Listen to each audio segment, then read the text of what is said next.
তার হাতে ফুল, মুখে এক চিলতে হাসি, চোখে অদ্ভুত এক চাউনি। প্রথম দেখায় মনে হবে যেন কোনো সিনেমার দৃশ্য, কিন্তু না, এটি বাস্তব। রাজরানীর মতো মুখশ্রী, অথচ জীবনের কঠিন বাস্তবতায় সে একজন ফুল বিক্রেতা।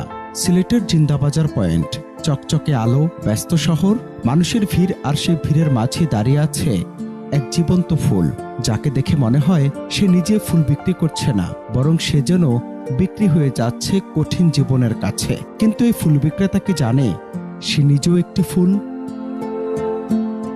অভাব, এই একটি শব্দে বদলে দিয়েছে তার জীবন।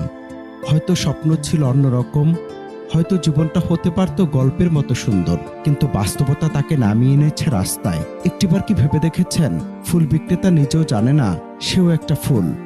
শহরের ঝলমলে আলোয় যখন আমরা মুগ্ধ, তখন ঠিক পাশে কেউ লড়ছে বেঁচে থাকার যুদ্ধে। প্রশ্ন উঠতেই পারে, চাকচিক্যের এই শহরে অভাব কেন তার ঘরে?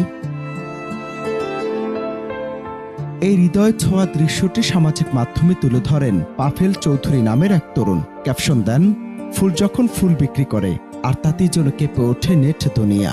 মুহূর্তে ভাইরাল সেই ভিডিও হাজারো মানুষ দেখেছেন, অনুভব করেছেন, কেউ কেঁদেছেন, কেউ বা প্রশ্ন তুলেছেন সমাজের বৈষম্য নিয়ে। কারণ এই গল্প শুধু একজনের নয়, এটি আমাদের চারপাশে ছড়িয়ে থাকা অসংখ্য অজানা গল্পের প্রতিচ্ছবি। আমাদের সমাজে এমন কত ফুল আছে, কেউ ফুটপাতে ঘুমায়, কেউ ফুল হয়ে ফুল বিক্রি করে, কেউ আবার 3 বেলা খাবারের জন্য লড়াই করে। কিন্তু প্রশ্নটা থেকে যায়, এই বৈষম্যের শেষ কোথায়? উন্নয়নের আলো কি সবার ঘরে পৌঁছায়, নাকি কিছু জীবন চিরকালই অন্ধকারে থেকে যায়? সিলেটের এই দৃশ্য যেন আমাদের চোখে আঙ্গুল দিয়ে দেখিয়ে দেয়, মানুষের ভিড়ে আমরা মানুষকেই ভুল